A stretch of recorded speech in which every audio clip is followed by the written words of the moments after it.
Act, we recognize design's power, and we hope to build and empower and facilitate a community of multidisciplinary designers across all design fronts, from graphics to interior to logo to product to UI UX, all of it. So we are a very open group. So that means students, beginners, people who are just starting in design, veterans as well. Whoever, we are open to all. And we are still very young and growing.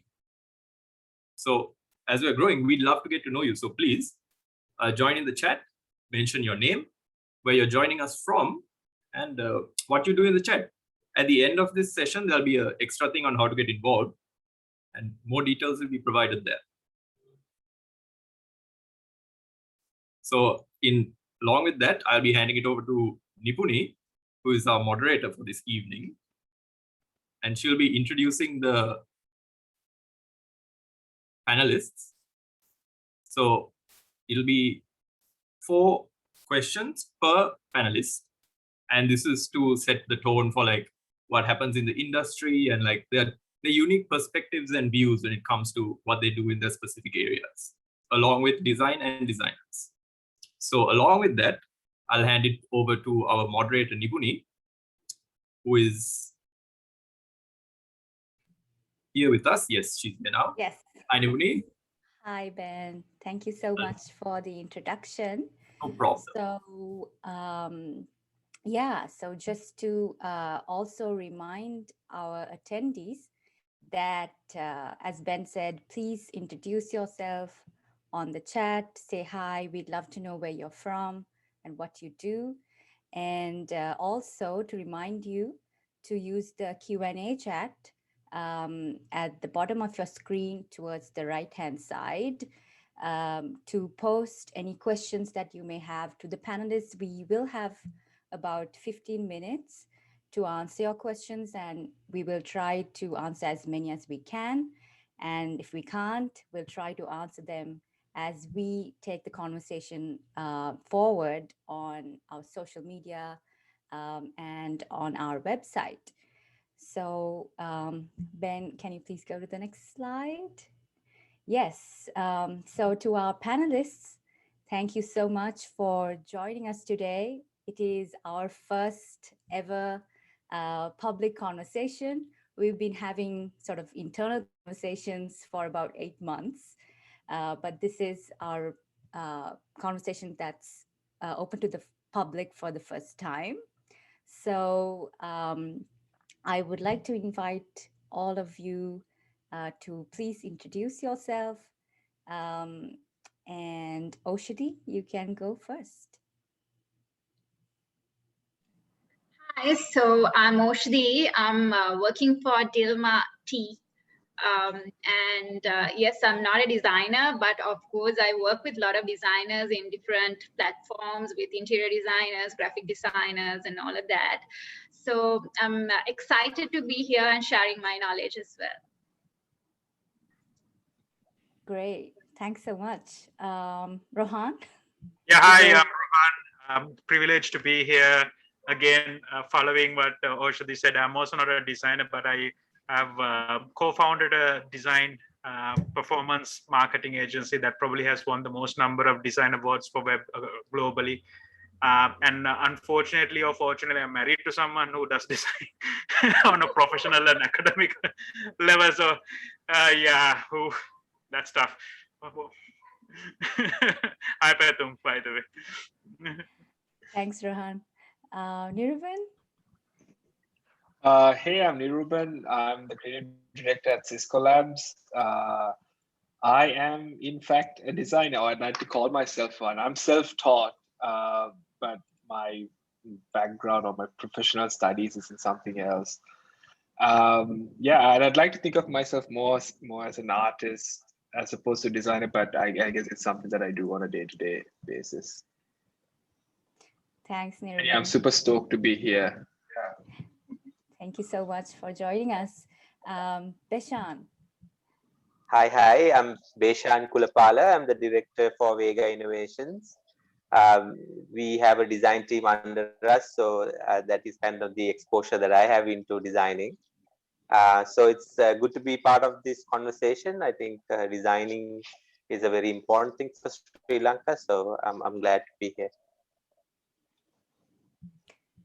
Thank you so much. So yes, as you all can see, our panelists today have varied backgrounds, and to get into the conversation, I think, and Ben, you can stop sharing. All right, thank you. So to get into the conversation, I think our goal today was to sort of critically examine the role of design across industry in Sri Lanka, to sort of get a bird's eye view, and why we, sort of a group of designers and design enthusiasts, organized this is because we really wanted to expand our perspective, in the sense that we wanted to get the perspective of those who manage designers, those who are business leaders, to give us sort of an outside perspective. So just to give our viewers a little bit of background on why we organized this.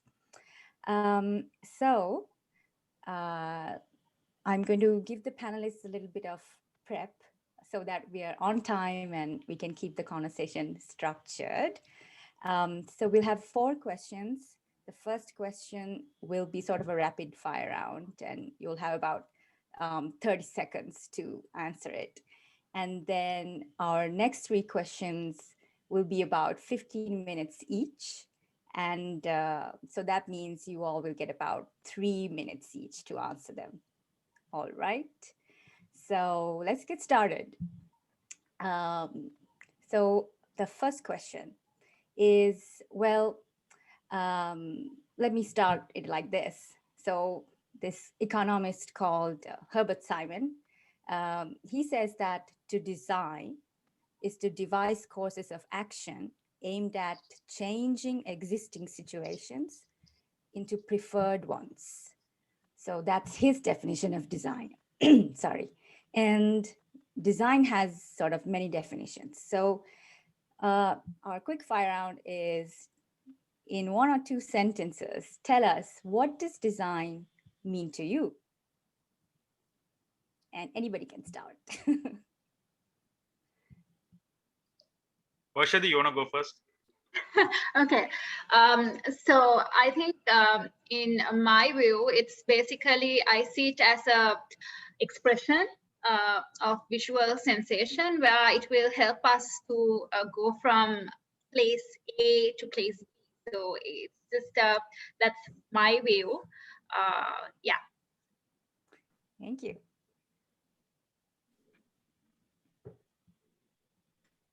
So if I can jump in, design for me is to differentiate and show value, because we struggle with differentiating our products with the imports. So for us, design is very key to kind of get the people attracted to what we build. Great. Thanks, Ishan. I think I'll let Rohan have the last word, so I'll jump in.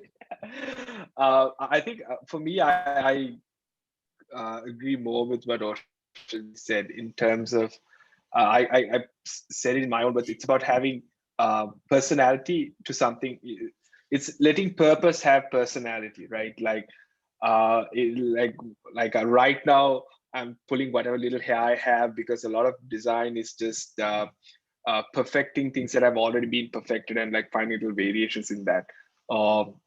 Like putting a red coat of paint on like a superb engineering and calling it design. But I think it's about having a personality, and whatever that personality that you or the product that you're representing, for it to come out. So it's like form follows function, but said in like a different way. Interesting. I think you and I both have the same issue when it comes to hair. Maybe there's a design solution in that. So for me, I think I look at it's more like the unintended conversation between our emotions and sensors that tie the functionality into it. So what I mean, okay, you said rapid fire, right? I'll pause there. Great. Thank you so much. So yes, so we all interpret it differently. So from creating visual sort of experiences and emotions to differentiating our product in the marketplace. So great round, everybody.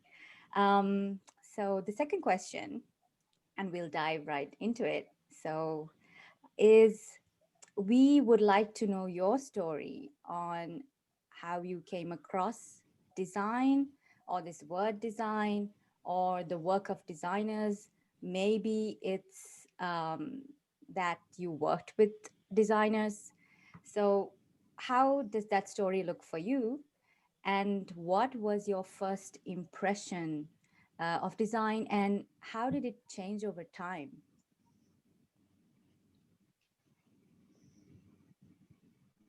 I think you should Oshadi, ask the yes. person, otherwise all of us will waste some time. Yes, Yeah, I will this is do weird that. Sri Oshadi, why Lankan don't you?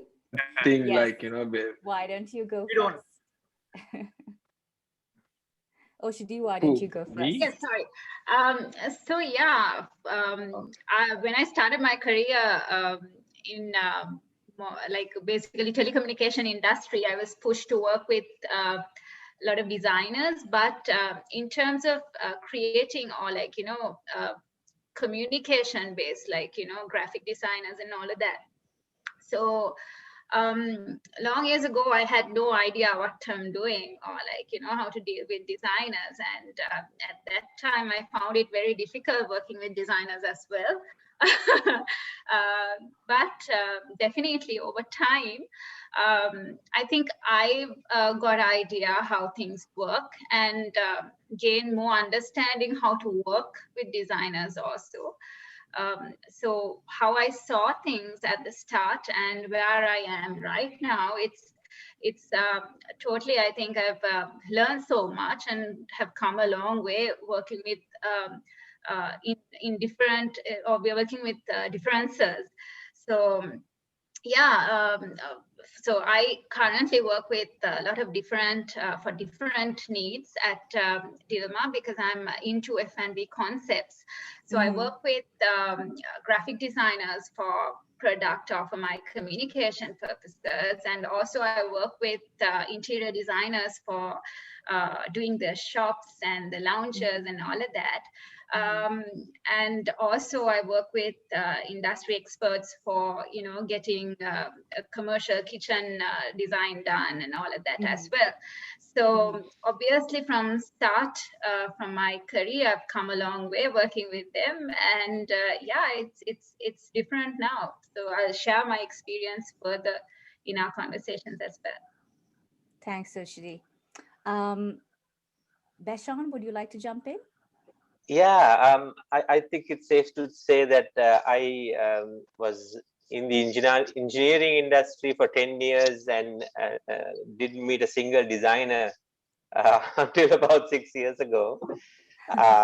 My first impressions, like Oshadi said, was not towards the positive end of it. It was very hard for me to kind of understand where they were coming from, why I needed to look at 100 million designs before they start working on the thing that we all wanted to.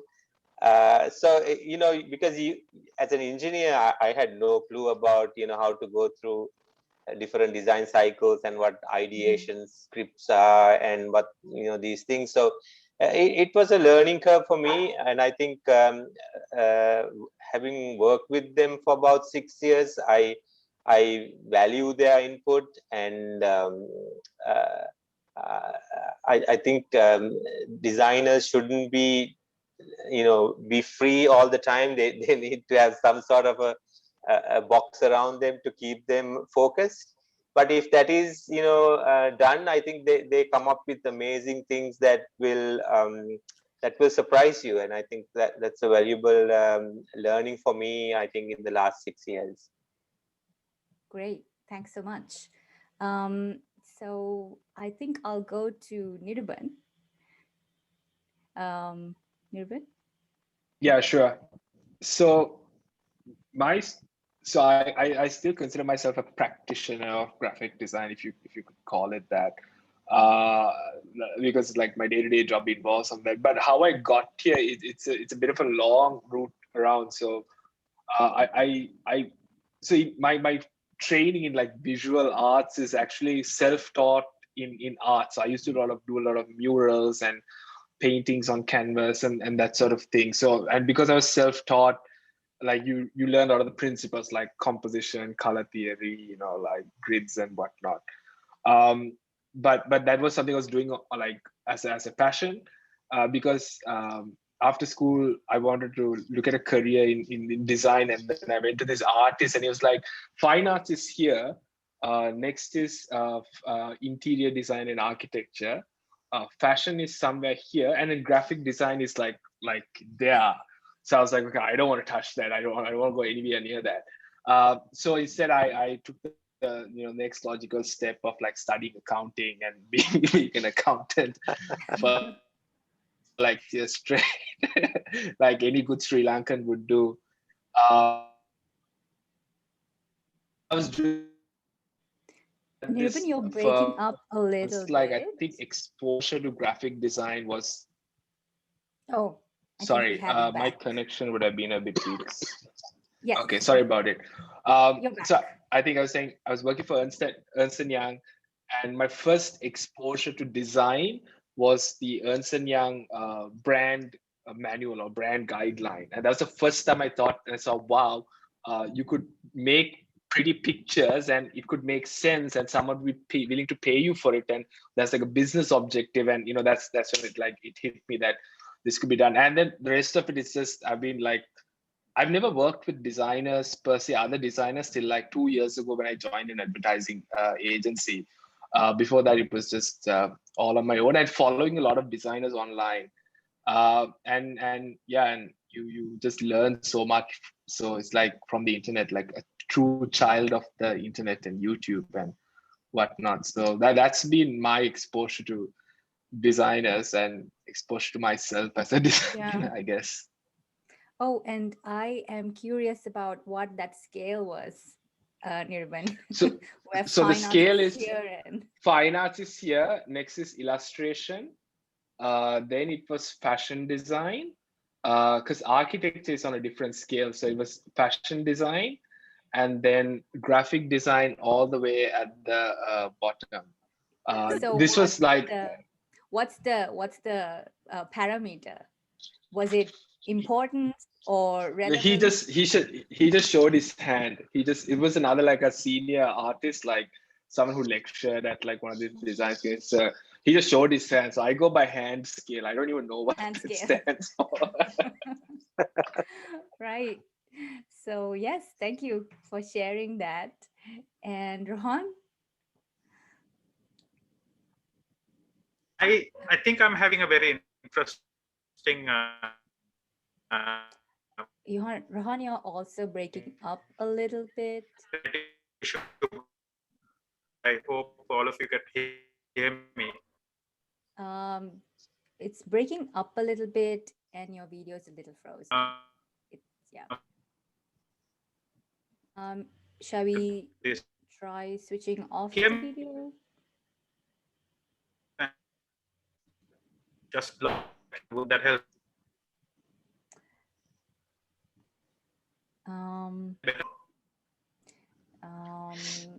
Nope. You're still frozen. Yeah, so till Rohan comes back.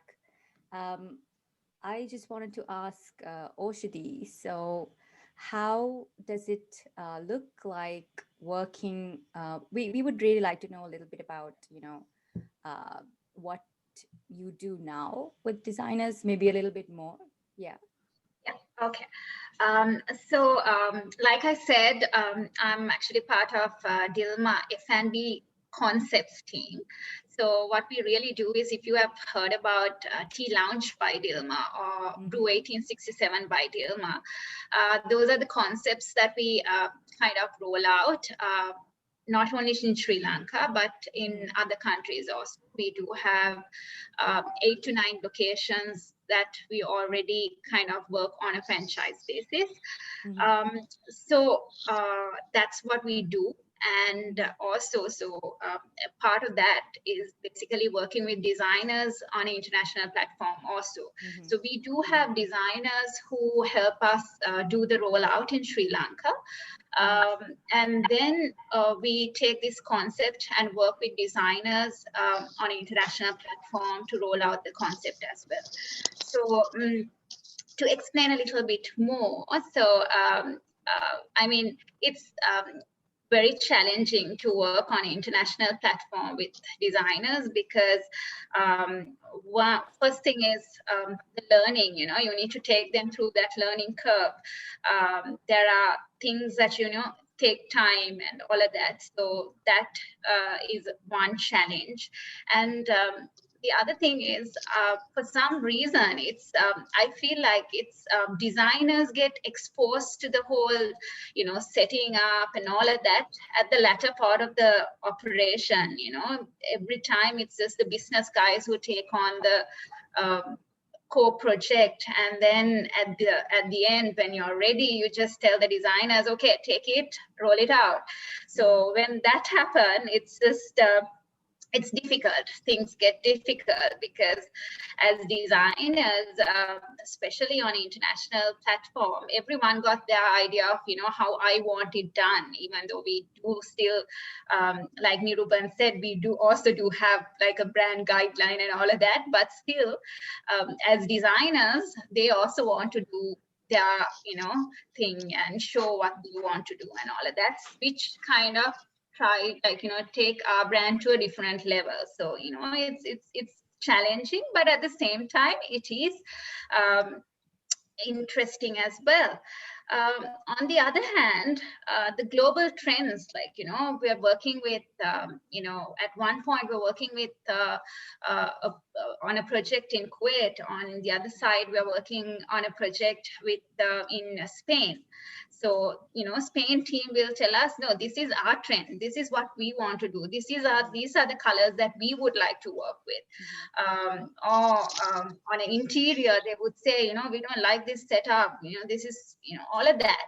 So, I mean, those are the challenges when it comes to working with designers across different countries. But obviously, we try our best to get them involved from initial level. And even in Sri Lanka, we've done changes now. Take our team, we do have designers who are seated with us.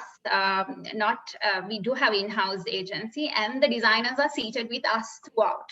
So they know what our objectives in terms of commercials, in terms of communication, all of that, they kind of know, and they are involved from the beginning. So things are getting a little better.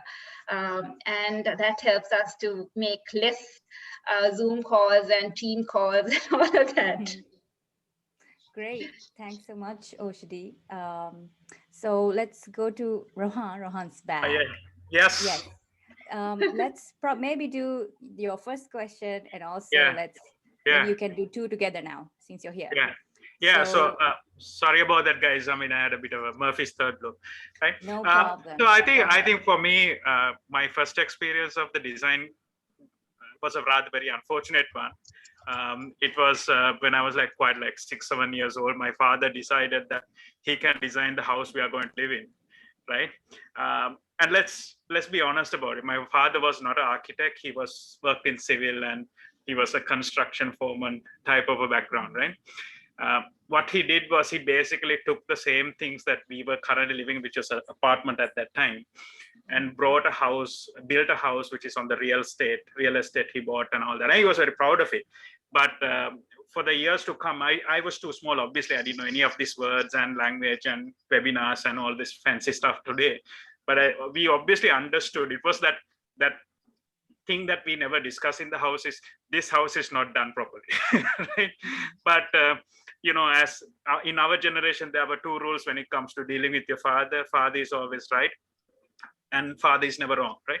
So it was never said that. And I think fast forward to much later on, we start realizing how important it is that, you know, things start to need to be shaped and constructed, built in a different way. And of course, obviously, eventually we start getting into graphics and fashion and design in all aspects of life. But for me, that's the first realization, the importance of good design, right? And when I was looking at the question, I mean, that was the first thing that came to me. Answering a second question, for us, it's a very interesting place I see as a team for us design. Like, for example, we identify ourselves as a performance marketing company. So the only thing people should care about is how much money we are able to make for you. But all the business we get is we get for our designs, right? I mean, if we didn't do a good design, people don't care how much even money we make. They don't even want to talk to us about building the, you know, the business with them and all of that. So we actually do in the organization, we actually have taken some of our own projects just to be able to be the lighthouse projects that we can like talk and show, demonstrate and showcase to customers about the design work we are capable of doing and which should be done. Because and I will tie one more piece to this, and I think the challenge we have always come across as a team also is the fact that, you know, the creative director is also the CEO, right? I mean, he decides what design should be. And I think those are very practical challenges we come across. And I will talk about that in third point, which I think is a lot more interesting for sure. And what is the work that is work in design? I think as we, at my age today, I think with this level of understanding and exposure we have, for me, I have absolutely a newfound appreciation for design. And I think it's something that is really separates, you know, human behavior today. And I think if you look at, there's a word called habituation, right? And what really drives some of these things are because of great design. I don't want to overly take my time because I know that there are other panelists as well. So those are like a couple of pointers that I would like to kind of leave with you guys here. Yep. Thanks, Rohan. So let me sort of tell our attendees, our audience, reiterate the second sort of area that we want to focus on is, and I think Oshadi and Rohan touched on this a little bit, is that what role does design play in your work or your company? And maybe that's two different things for you. Maybe it's one thing, and I know maybe probably for Niruban, it's two different things, the work and the company. And what specific skills do designers bring to the table? And maybe we'll also like to know about, you know, what would you rely on a designer for? And maybe some examples of how a designer's input was valuable in creating more business value. And like, you know, Rohan said, and does having that design mindset or culture make an impact on your business? I know it's a lot of questions, but let's try to untangle it a little bit. And Besham, would you like to forge ahead with that? So what role does design play? Yeah, so very early on, we kind of gave the design team the leading.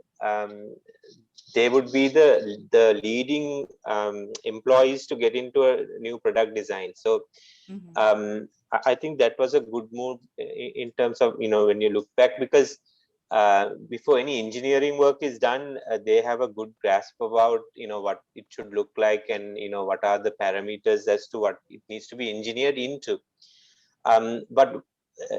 So of course they need designing skills, creativity, and looking out of the box and kind of looking for new ideas. But what we have seen right now practically even is that our design team sometimes manages the whole project because they are the first to get into it.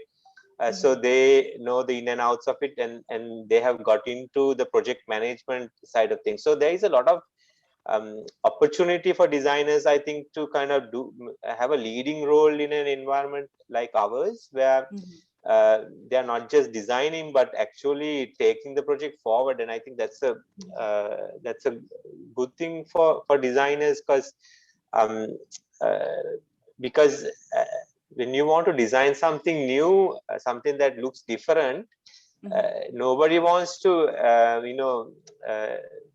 everybody is very reluctant to get into it, especially in Sri Lanka. Everybody wants to, create something that looks like what was created somewhere in a different part of the world. So when there's a new idea, if they are the ones who are leading it, then they have a much bigger say. They have a bigger role to play, and they can convince the others that yes, this design is the one that will,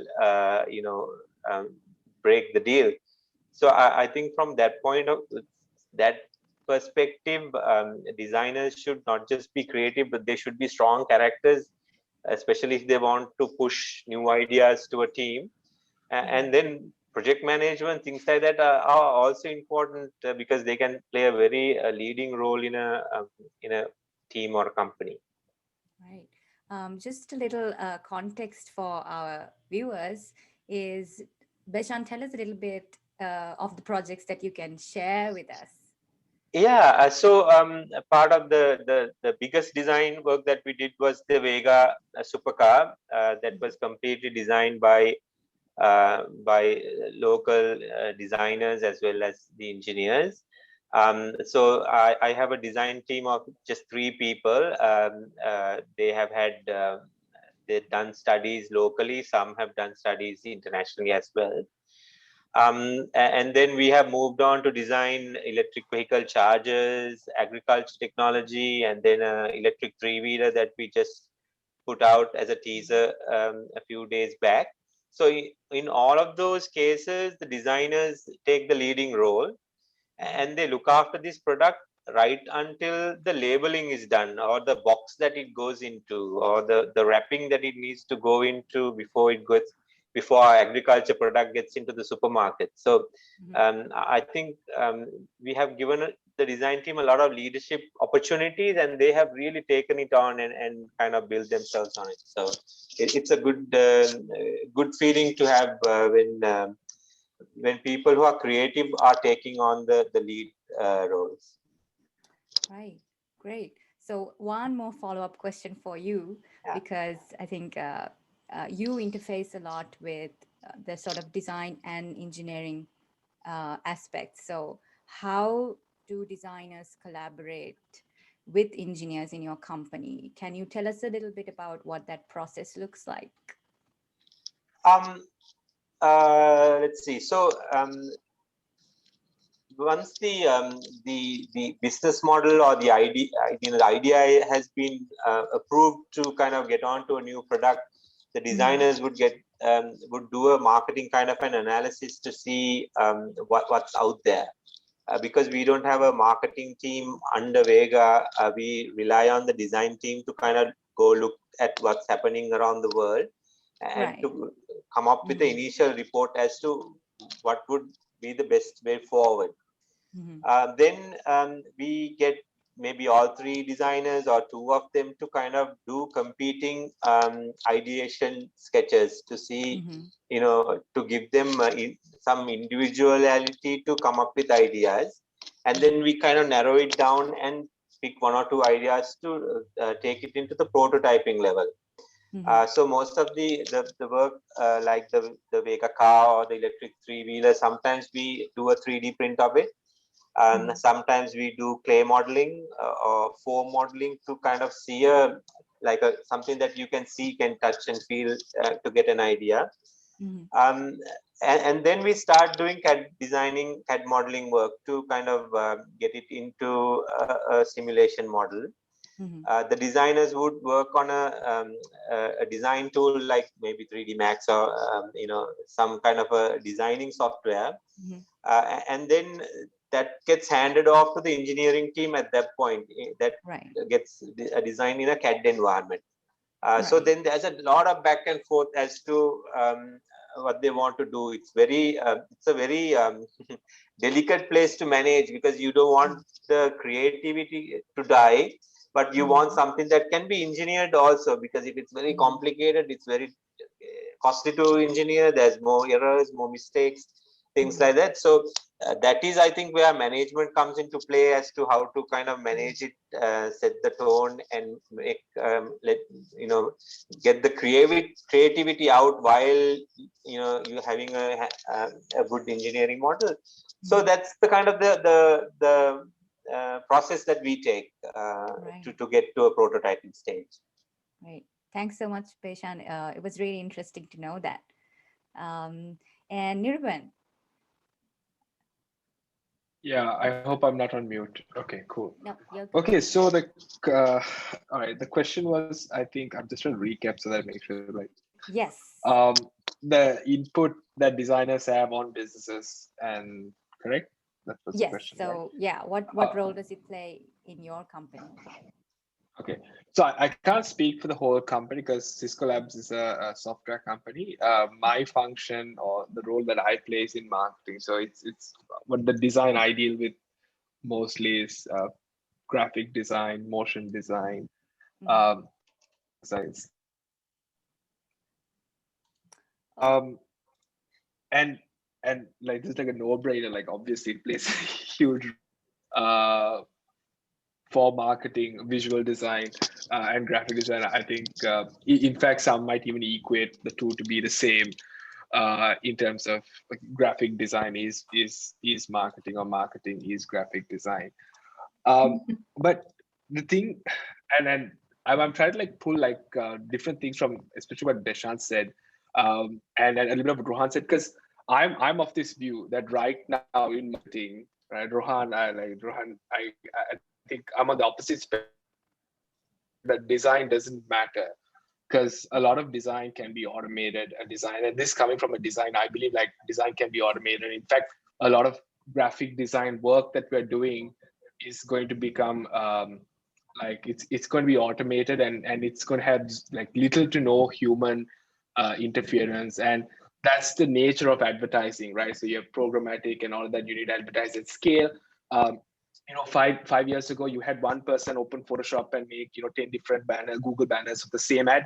Now you just pop that thing into a software and it spits out like all Google. So graphic designers are becoming less and less important in the traditional sense of the workflow.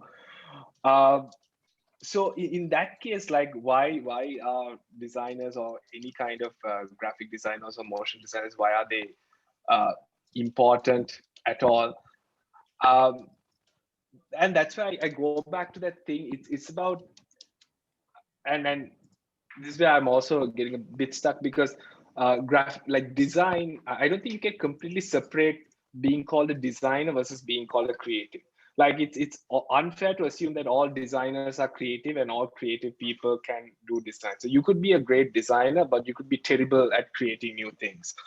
You could be an engineer and you could like create amazing new things. And I think today we live in a world where I believe that engineers have created or designed better things than designers. That's like a whole other topic altogether. If you look at like where a lot of product design has gone in, I think that the root cause for a lot of those developments was engineering and not designers, even though designers like to think that it was us who did it. So in terms of creativity, and that's where I think like the human element. So I was, for some reason, the algorithm is so good that I got recommended this ad by this guy called I forgot his name, for a masterclass ad on graphic design, and he said this quote. I'm like, bang, that's the quote I'm going to use at this panel discussion. He was like, turn off snap to grid. Right, if in like Photoshop, you can have grids, or Illustrator, you can have grids, and you can like snap to grid. It's like turn off snap to grids. Give us your mind, not your software. And I was like, that's it. Like in the sense that probably the role of designers is not in necessarily creating or executing a lot of the work that needs to be done, but actually trying to figure out what is the emotional or human persona or perspective that you're going to bring to it. Like I was thinking, like a few years ago, I came across this word called parametric design. I'm sure Beshan knows about this much better. It's basically you want like a three-dimensional object. You input a bunch of parameters. Okay, I want a chair. It needs to hold this amount of weight. It needs to be this tall. and the CAD software spits out an endless amount of different design options, right? So in that world where literally you could you could use an algorithm or parametrics to drive different design decisions, what's the role of the designer? It's more like a curator. You need to sit down and look at thousands of designs and say, I think I like that one because it looks more like a squirrel than a monkey or something like that. So the thing that I'm looking for, like if I were to look for, especially in graphic designers, is that we have a lot of people who are very technical. Like technically, they need to be good. Like you need to know your Photoshop, Illustrator, and today it's a lot more. You need to know Figma, Sketch, and you need to know Blender and InDesign. That's all there. But I think it's that what kind of attitude like you bring to the whole thing as a person. Like, are you willing to like take a piece of A4 paper, tear it into two, and scan it and call it like a poster design? I mean, if you are, then I would have a lot more respect for you than the most beautifully crafted thing that's done on Photoshop. This is not a digital versus analog question. It's more about personality, like, and I think that's what I would, especially in graphic design, because it's become so homogeneous. Like you look at 10 different brands, they all have the same kind of like graphics, and there's a variation in color and all of that. So it's that ability to have personality, and I think that and I personally I'm not too sure whether this term design, it's also quite broad. Like that's like a whole nother topic altogether, like who can be called a designer. But yeah, it comes down to like having like your own like personality. I think the perfect example, I don't know how many of you have seen this, but everyone looks at Apple for their design, right? Like Apple, great design, all of that.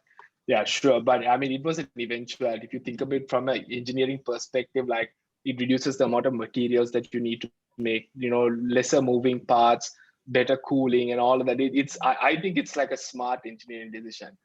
And then you take a company like Razer, which built like similar like Ultrabooks or pro grade laptops, and that has like a personality of its own. I'm a gamer dude. That's what it says.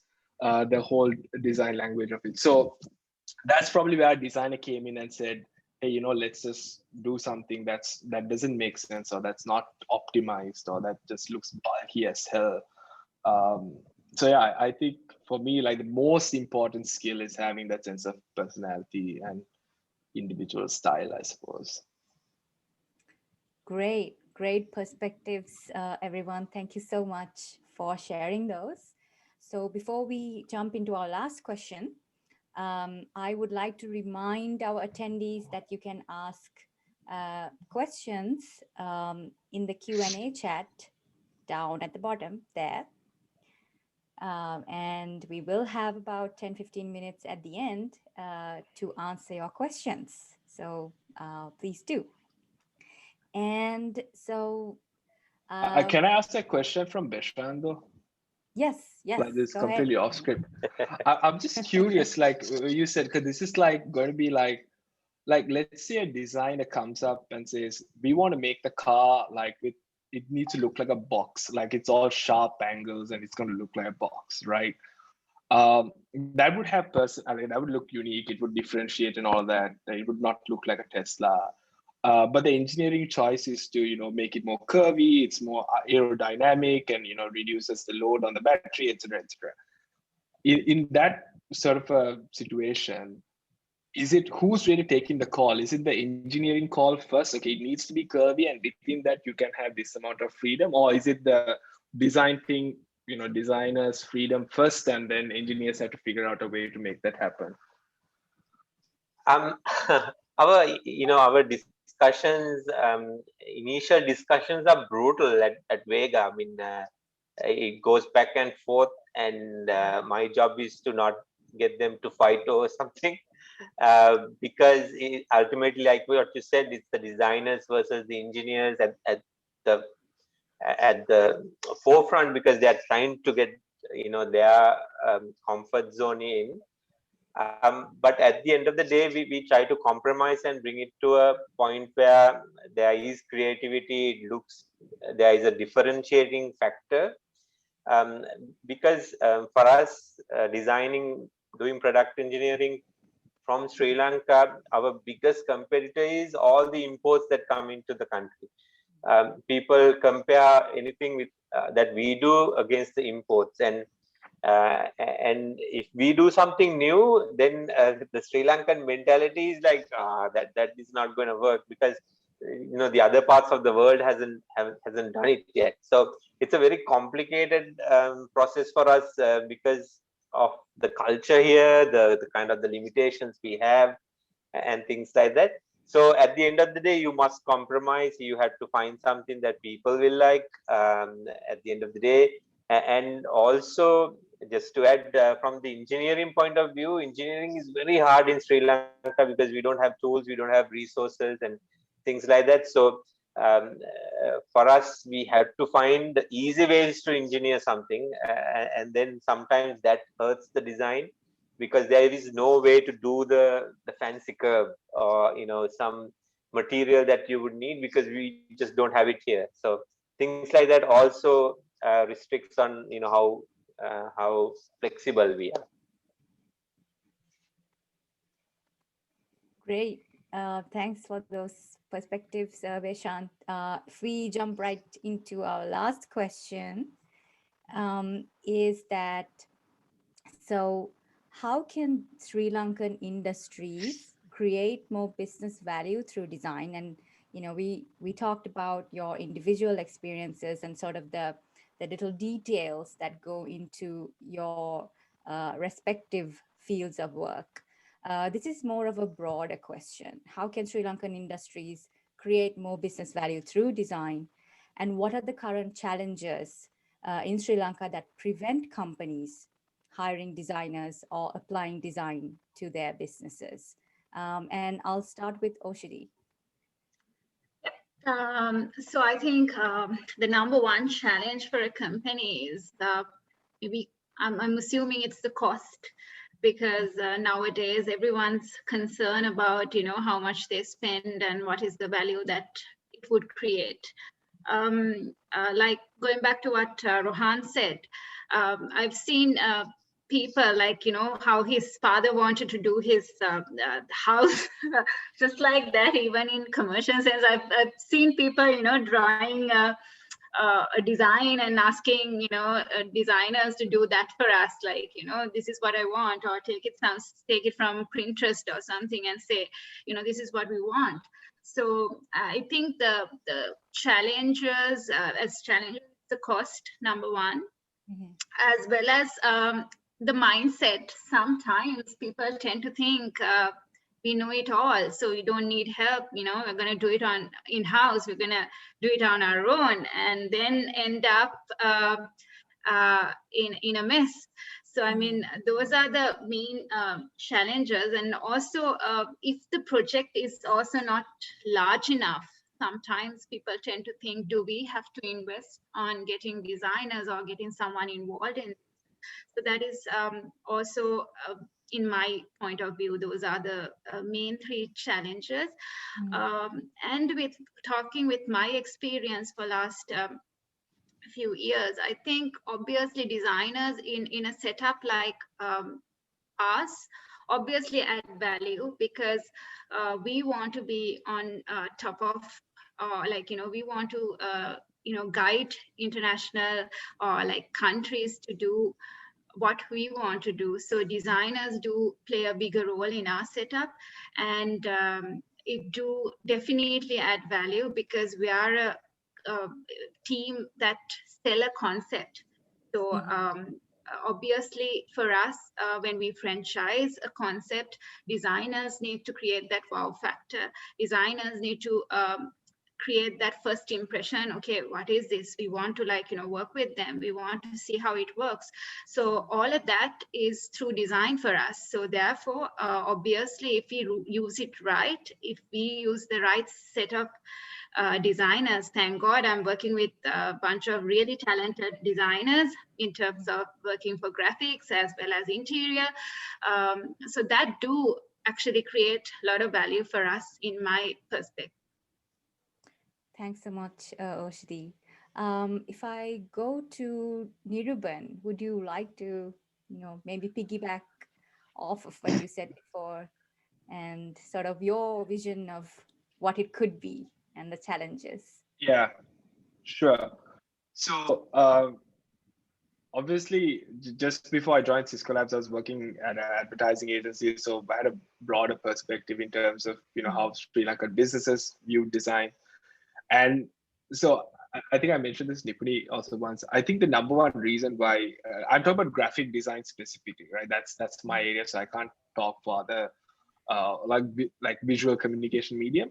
The number one issue is there's no competition. So it just goes on to say, like, for example, for Beshan, for Oshri, their competition is not in Sri Lanka. They are competing with the Mercedes of the world, and Oshri is competing with like the Starbucks of the world and all that. So their competition, they're big players. There's a lot of competition, and those companies invest heavily into design. So de facto, you have to compete.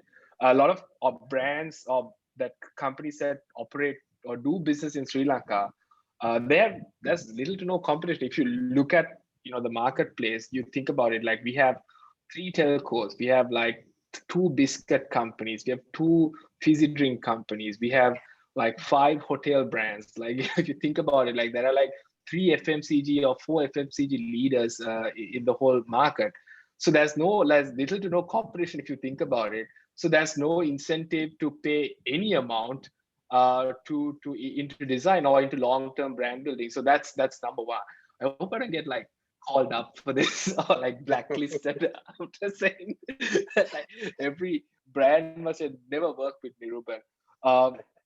That's the way I see it. That's the biggest challenge. Like even like at the agency, when we pitch for branding projects, you think it's a long-term investment and all of that. No, it's just there's no commercial incentive to invest in the long run. The number two, what adds to that is that I think Oshri mentioned that is that see the shortest route to design. It's so easy. It's literally your imagination. So and it's something that anyone can judge. Like you could show a 2-year-old like a branding project you worked on for 5 months and say, do you like it? Yes or no? I'm like, yeah, I like it. I like red color. So it's like anyone can like understand and appreciate or not appreciate good design. And that's what makes it so difficult is that so you have your business leaders, you have engineers, you have doctors, you have lawyers, you have all kinds of people who get all weigh in about what their personal feeling or attitude towards something is. And often they correlate thinking, if I like it, everyone else must like it, or if I dislike it, then everyone else must dislike or might dislike it. So the thing that could really I think I learned this from the software industry. Like in software, you have the engineer and you have what's called the business analyst. They are the guys who sit between the product owners and the engineer. So what design needs in Sri Lanka is probably like this business analyst role, someone who can like bridge the design to the business, because a lot of designers don't have the necessary training or the background to like talk to business people and convince why this works for your business or why this to build a business case for design. So if at all like we could, and like in Sri Lanka, unfortunately, this is owned by like account managers and relationship managers at various agencies, and then they are not concerned about design; they're concerned about billing, right? So that intermediary role to help, because designers don't have to learn about business. That's not I don't think so. I mean, but that intermediary role, if that is there, I think it could really like one up the business, because it's unfair to assume that the business person who's making a business decision is able to make a design decision. What they are concerned about is about profitability. So all we needed someone, if you want to say red is the color to go, we needed that person to say, hey, red is the color that will make you the most amount of money, and then boom, the but yeah, that's what I feel is the missing piece, like a BA for designer or business analyst for designers. Yeah. Beshan, would you like to add your thoughts to that? Yeah, so let me use the engineering as an example here. From in the marketplace right now, we expect the engineers to not just do the CAD design. we want them to do the welding, to go find the material, to do the testing, the painting, the final finishing, and all of it. So I think from the designers also must show that kind of a value chain, because then they are not just coming in to do the graphic design for you, but there's a lot of other things that they will cover for the salary that they receive. And I think this is the case for the designers at Vega also. Like if we do a sticker, for example, the designers are more or less are the ones who will go and stick it to the vehicle or to the building or to some big product. We don't have other technical staff or somebody to go and do the hands-on work. So we expect the designers also to give end-to-end solutions and not just the design part of it only. And I think that adds value, and I think management sees that as a value addition that they're willing to invest on. So I think that's a very important feedback from my team, that what the expectations from a designer is. Right. Great. Thanks. So let's go to Rohan, and yes, I'd like to iterate the question a little bit again. So how can Sri Lankan industries create more value through design, and what are the current challenges?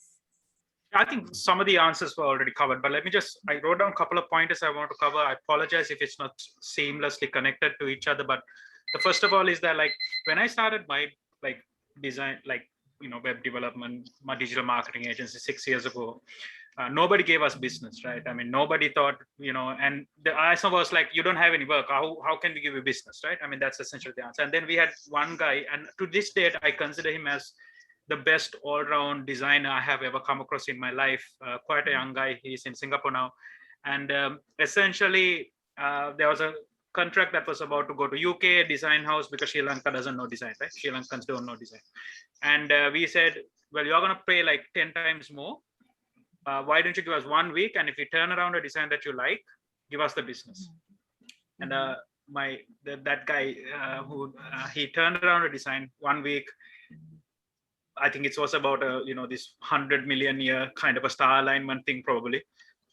We got the business and we still have the client, right? And I think to this date, that particular client offers a level of sophistication that we have never come across in any of the other customers, and that keeps us kind of at the edge type of a thing. So I think the answer to your question, how important is it for the business? I think it's absolutely important. And I think if you look at the overall world also, we have moved from the information age to experience age.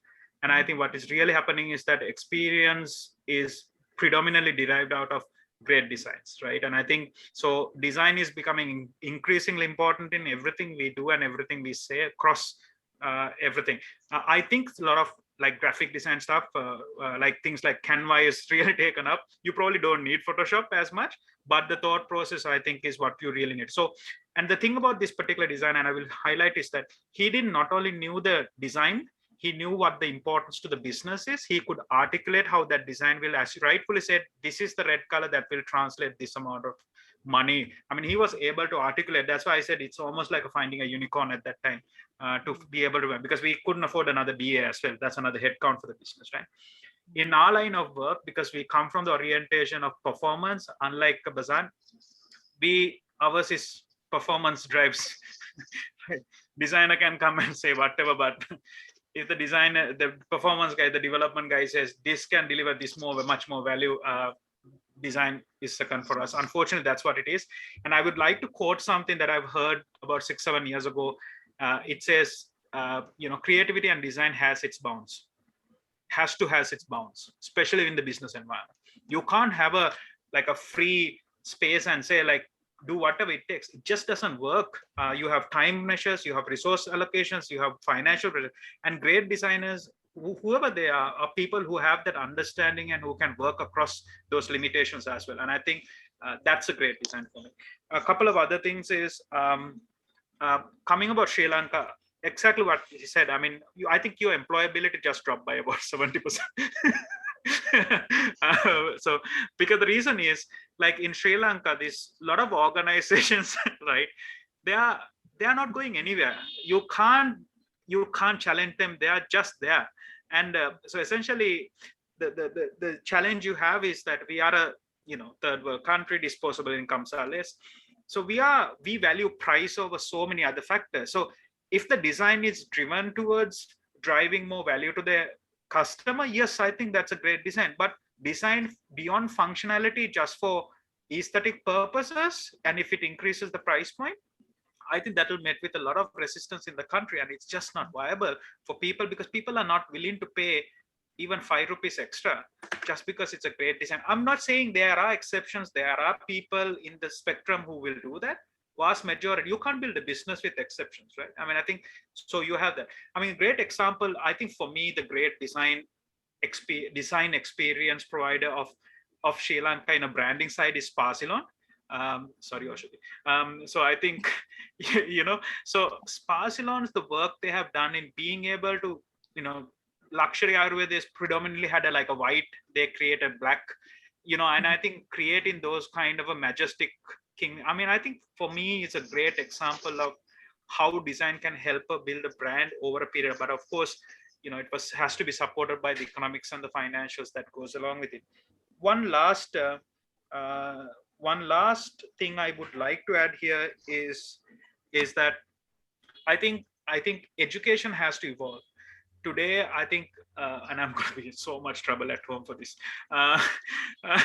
education side of it, when I mean by that, and I'm not saying it's not happening as well, is that you can't just teach kids design, right? I mean, that just don't cut it anymore.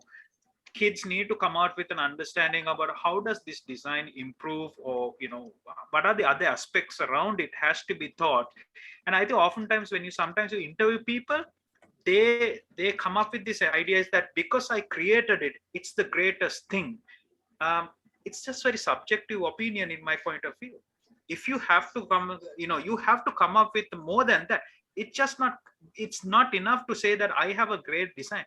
I have had situations where we thought it was a great design, but the customer didn't, and we had to bite our tongue and just go back and create something substandard. But they paid for it. We are happy for it. You know what I'm saying? So I think these are some of the points that I wanted to add here.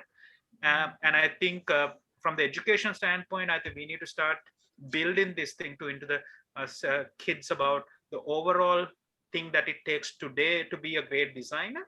And I think really delivering value. Yep. Great. Thanks so much, Rohan. And thank you everybody for your perspectives on that question. So I think we can move to the Q&A. So we have a question from M. Naflan, and sorry if I'm not pronouncing it right. It's a question to Niruban. He's asking, hey Niruban, great perspective on design automation. Do motion graphics, traditional advertising design, and UI come under the term graphic design? Great question. No, I think they're different disciplines, but some of the core principles you would learn as a graphic designer. So things like composition, how to use color, typography. Obviously, you'd learn that as a graphic designer, but then if you're a motion designer, you learn how to work that with time. So time is, I can't figure that for the life of me. So that's that. The UI designer, you got to know the ins and outs of how the technology works. So yeah, and yeah, that's basically it. It's probably some areas are common, but it's not necessarily the same thing, basically. I think someone has mentioned that visual communications and design term. Yeah, that's true. I for some reason still like to use the word graphic design because it feels a bit more tactile, and I think obviously if you're learning something, it's better for you to learn like everything and then figure out where you want to specialize later on in the future. But like graphic design, it's still very much to do with like a few core things like shape, color, composition, and maybe typography. So it's just playing with those few things to create a reaction from people. So I think the next question can be answered by anybody and multiple panelists, if you like. How do you apply design as a way of exploring? Do you employ practices like human-centered design or mindsets like design thinking? More specifically, do you apply design to explore, envision, formulate new business opportunities, products and services, and how? Maybe I'll go first because Yes. I think we have been talking about design thinking for Long time. for a really long time. We have had the 3-hour versions, the 1-week version, and the 1-month version, and all kinds of variations in between as well when it comes to design thinking workshops and how to do it. So I think this human-centric thinking and design, I think, isn't so much about the concept and doing that. I think it's about really following through with that.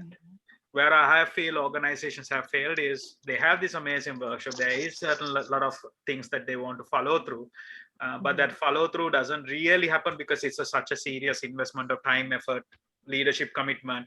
It's a lot easier to go back and make tweaks around what you have been doing. For me, that's why. So I think the answer to your question, yes, certainly. And this is not a new concept at all in current day business. A lot of the organizations I know and I am part of have used design thinking as a philosophy to start over and thinking about human-centric design and all of that. Yeah, I just want to jump in because I have such vehemently strong opinion on the word. No, it's I think you all should go and there's this YouTube talk done by this lady called Natasha Jen.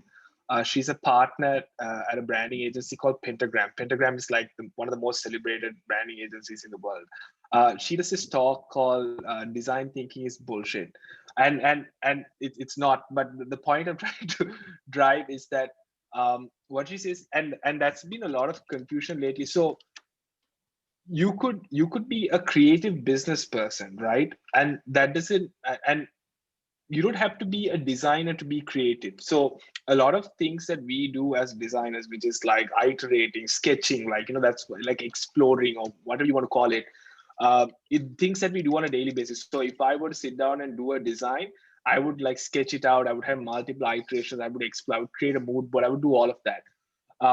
Then someone decided, hey, this way of thinking, let's try to apply it to business. And I think that from that point or to industrial design, and then it snowballed into design thinking, as you know. So I think this word, like you could use design in a lot of like exploratory thinking in terms of how you design, quote unquote, design your business.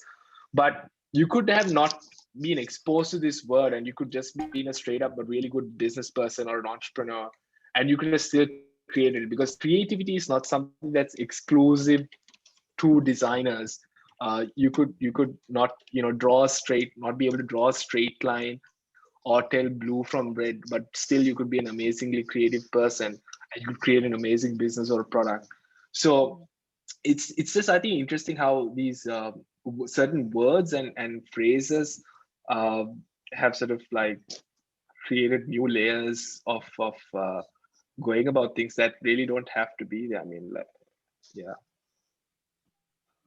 But you should all go and watch that speech by Natasha Jen. It's like she does 2 talks, right? One, design thinking is bullshit. Then she does a follow-up talk to that saying why I still think design thinking is bullshit. And yeah, and she just full clarification. She's not saying that it is, but I think she takes out a lot of the misconceptions around this term and how to use it basically. Thanks, Nirman. Beshan and Oshadi, do you have any thoughts to add to that? Do you practice design thinking, even though we don't like the term very much, or human-centered design, or other processes to explore new business ideas? Yeah, while the others were speaking, I kind of messaged my design team asking, do we do design thinking? Because I mean, in a way, I think we do. We look at how people will use our interfaces for the touch screens and things like that. But I don't think we formally go through a process, so I don't know. I don't have enough expertise to kind of make a call on it.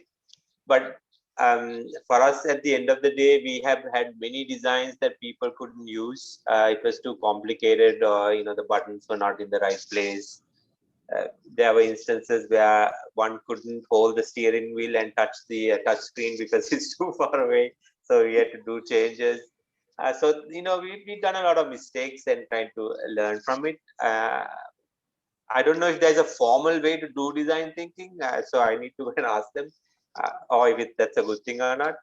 But I think we follow some amount of it, where we look at the people who use it and then kind of try to design around it. Oshadi? Yeah, I think I'm just same as Beshan. I also asked head design, do we do this? Yeah, but then obviously for us also we do actually. Then at the same time, there's we take human element into place, as well as we do our own work also around it to be successful in this. Great. I think that's the interesting thing. Like you have all these people who actually do it, but they don't like Oshadi and Beshan, who actually practicing it. They said they don't label it that.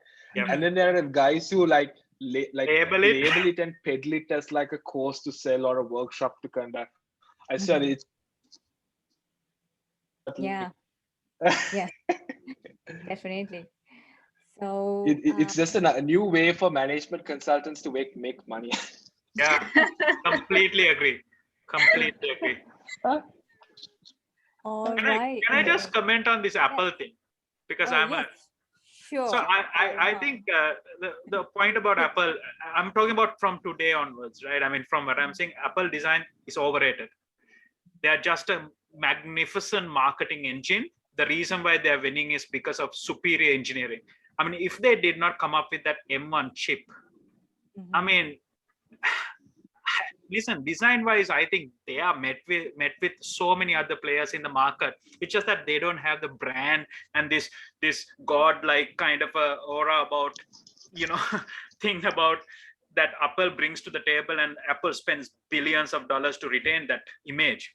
But design, actually, if you really cut to the nuts and bolts of it, I think Apple design is caught on by other players, but they're really winning right now because of the engineering. I mean, the engineering is so much better right now than what Intel or any other ones offering. That's my opinion. I think so overrated. Yes. Right. Yes, so thanks for answering that. And I think we are really good on time, and we would like to stick to it, the time. And so just to wrap up, I would like to leave our panelists and our audience with some questions, because and then we can sort of continue the conversation as we go on. Just some questions to think about that sort of popped up during our conversation. So what value can designers bring in the age of automation? That's a big challenge that we have, probably. And how can we create value in a country or an industry where competition is probably lacking? And can we create more brands, more products that compete on a global level? And how can designers be better at project management, defining business value, translating that value into the design, and creating sort of a end-to-end value for themselves and for design? So all great things to think about. And we do have sort of a couple of follow-up questions that we will definitely answer them in our social media and in our further discussions. So it's been a great discussion, everyone. I know that we can go on talking about this, but we'll wrap it up now. So to wrap up, we'll go to Ben. Can you please share your screen? Yes. So let us know how you'd like to get involved in our little community. And this is to the panelists as well as the attendees. We'll send you an email, of course, after this. And we have a small website set up. You can visit that or follow us on our social media. We will also send our attendees a short questionnaire about how you'd like to get involved. So I think, yes, the form is up there, down there in the chat. So if you can click that and let us know how you'd like to get involved, we'd be very much happy to know your thoughts. So to our panelists, a very, very big thank you. Today was only possible because you said yes to us, a complete, well, not entirely unknown. You probably know a few of us, but as an organization, we are still very new, and we will try to have more of these conversations. And very big thank you to you for saying yes to our very first one. And we hope that you will continue the conversation amongst yourselves as well. And yeah, and a very big thank you to everybody in Design Act who worked behind the scenes to make this possible. So if you're all good, I think we can say goodbye. Thank you, everyone. Thank you very much. Thank you. Thanks, Nipuni, Ben, for putting Yeah. together this. That's Super awesome. Yeah, it was Nice fun. meeting you all. Yeah. Thank Take you. care, guys, and stay safe. Stay safe, everybody. Stay safe. Stay safe. Stay safe. All right. See you guys. Bye.